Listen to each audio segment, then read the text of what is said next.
다시 돌아와서 증권을 봐볼게요.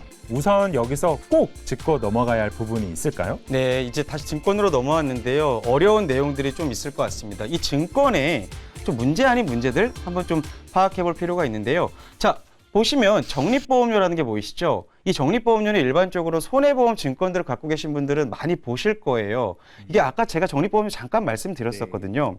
이 적립보험료는 내가 갖고 있는 해지한금이나 통장에 쌓이는 금액이라고 생각하시면 돼요. 그래서 이 해지를 막기 위한 좀 금액인데 사실은 이게 일반적인 증권들을 보면 3,000원, 4,000원 요 정도 수준 이상일 수도 있겠지만 이런 부분들이 많아요. 그래서 이런 적립보험료는 배설하는 기능을 통해서 요즘에 많이 좀 빼고 있는 추세라고 보시면 좋을 것 같아요. 그래서 내 증권에 적립보험료 달려있네? 그럼 한 번쯤은 유심 깊게 보셔야 된다 말씀을 좀 드릴 수 있을 것 같아요.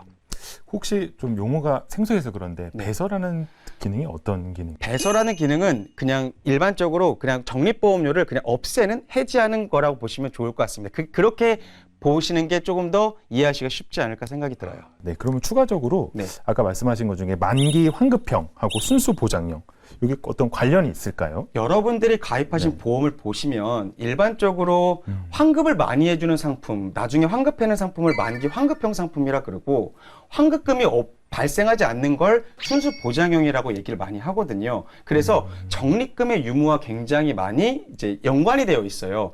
일반적으로 그럼 진행자님께 질문하고 싶은 게 만기 환급형이 있고 순수 보장형이 있어요. 적립은 만기 환급형이 더 많이 된대요. 네. 그럼 어떤 보험이 더 비쌀까요?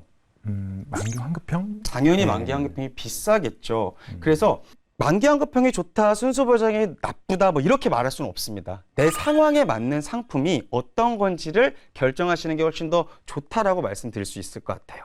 증권을 보면 80세 만기라고 적혀 있는데 제가 언뜻 듣기로는 80세 만기는 뭐 무조건 해약을 하고 뭐 100세로 갈아타라 이런 말들을 사실 들은 적이 있어요. 사실 제 보험도 80세 만기거든요. 그래서 지금 고민을 좀 많이 하고 있는데 이럴 때는 어떻게 하는 게 좋을까요? 아마 가장 많이 고민하는 것들이 이런 걸 것 같아요. 80세 만기 내에 무조건 100세로 갈아타야 돼라고 얘기하는 이유가 뭐냐면 기대 수명이라는 부분 때문입니다. 그러니까 대한민국의 기대 수명이 굉장히 증가되고 있다 보니까 이제는 100세 시대야, 100세 시대야라는 얘기를 굉장히 많이 해요. 근데 이 의뢰인의 상황을 좀 보니까 이렇게 설명드릴 수가 있네요. 의뢰인이 지금 35세 여성분이거든요. 근데 이 증권이 지금 보니까 8세 만기짜리예요. 그러면 이분은 어떤 일이 벌어질 거냐면 언제까지 이 보험 기간이 유지가 될 것 같으세요? 몇 년 남았죠, 이분이? 45년 남았어요. 근데 암 진단 자금이 여기 써 있는 것처럼 3천만 원이에요. 그러면 지금의 3천만 원의 가치와 45년이 지난 데한 3천만 원 가치가 같을까? 과연 그렇지 않다라는 거죠.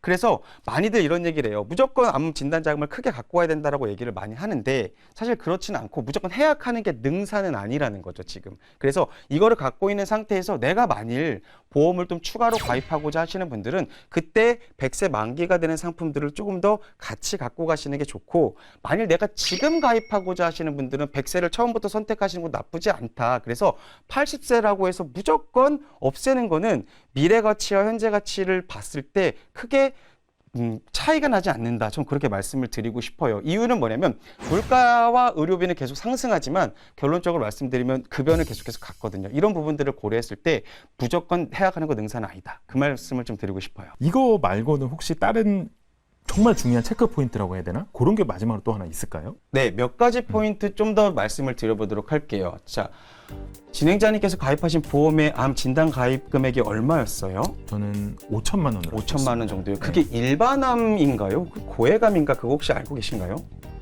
일반암인 것 같아요. 일반암인 네. 것 같아요. 그러면 잘 알고 계신 거예요. 네. 자, 무슨 말씀을 드리고 싶은 거냐면 아마 일반적으로 우리들이 알고 있는 암 진단 자금은 일반암 수준으로 보셔야 되는데 간혹 보면 일반암 수준은 굉장히 낮은 상태에서 이 증권처럼 고액암에 좀 편중되어 있는 경우들이 종종 있습니다. 그래서 저는 이 말씀을 좀 드리고 싶어요.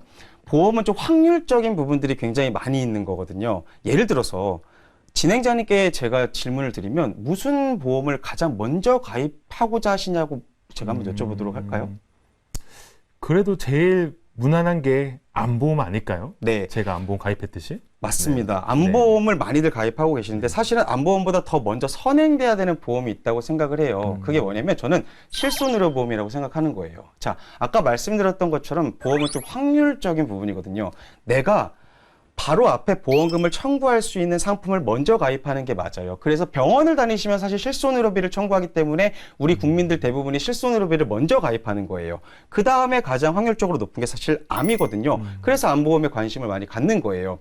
고해감 얘기를 드렸던 이유는 뭐냐면, 자, 고해감은 아까 확률적으로 좀 확률이 낮지만 진단자금을 크게 갖고 있었고, 일반암 같은 경우는 고해감에 비해서 확률은 높지만 그 진단자금이 좀 낮다라고 말씀드렸죠. 그랬을 때 사실은 우리가 더 신경 써야 되는 게 뭐냐? 저는 유사암과 소해감 가장 먼저 신경 써야 되고, 일반암 수준이 얼마까지 갖고 갈 수 있는지를 반드시 신경 써야 된다는 거죠. 그래서 암 진단 자금에 고해감이 편중되어 있다? 이거는 조금 문제점이 있지 않나 이런 생각을 하고 여러분들 증권도 그걸 보셔야 된다는 거죠. 자, 근데 계속 보다 보니까 여기 3년 갱신 부분이 보이는데요. 사실 저도 얼핏 듣기로는 이런 3년 갱신 무조건 해약하라고 그런 말이 많은데 어떻게 생각하십니까? 네, 무조건 해약하라. 일부는 동의하고 일부는 동의하지 않는다 말씀을 좀 드리고 싶어요. 이유는 뭐냐면 세상에 나쁜 보험은 없다고 저는 생각을 하거든요. 세상에 나쁜 보험은 없는데 다만 이 보험이 나에게 맞느냐 맞지 않는 상황이냐가 사실 중요하다고 생각을 해요. 예를 들어서 나이가 굉장히 많으신 어르신께서 보험을 가입하고자 한다면 갱신되지 않는 비갱신은 말 그대로 갱신이 되지 않는 꾸준한 보험료를 갖고 있는 상품은 사실 가입이 굉장히 어려우실 거예요. 왜냐하면 보험료가 너무 비싸거든요. 그러다 보니까 갱신을 많이 찾는데 이게 만일 지금 이 의뢰인처럼 35세 여성이 3년 갱신 100세짜리를 가입했다? 보험료를 언제까지 내는 거라고 생각하세요, 그러면? 갱신 될 때까지 계속 납부를 이게 언제까지 해야겠죠? 갱신이었죠? 100세예요. 100세예요. 그러니까 이게 3년만 내는 게 아니라 3년에 보험료가 오르고 또 3년에 오르고 계속 오르면서 100세까지 가는 거예요. 지금은 3,000원이잖아요. 3,000원이 절대 3,000원이 아니라는 거죠. 100세까지 계속 증가하는데 자, 나이가 증가하면 위험률이 증가하다 보니까 보험회사는 당연히 보험료를 높게 책정하거든요. 이런 문제가 있으니까 내 상황에 맞는 걸 판단하는 게 중요하다. 이 말씀을 좀 드리고 싶어요. 어려웠던 암보험이 이렇게 들어보니까 그래도 조금씩 이해가 되는 것 같습니다. 오늘 정말 말씀 감사드리고 혹시 마지막으로 하실 말씀 있으신지요? 네, 제가 중요한 이야기 하나만 드리고 저는 마무리를 좀 짓고 싶은데 여러분 보험 사고가 나서 가장 먼저 하는 게 중에 하나가 뭐냐면 우리 장롱 안에 들어있는 증권을 많이들 찾아보세요. 근데 그때는 이미 늦으세요. 그래서 지금부터 내 보험 증권에 관심을 갖는 게 저는 무엇보다 중요하다고 말씀을 드리면서 오늘 이 시간 저 말씀을 좀 마무리하도록 하겠습니다. 오늘 정말 수고 많으셨습니다. 네, 감사합니다. 감사합니다.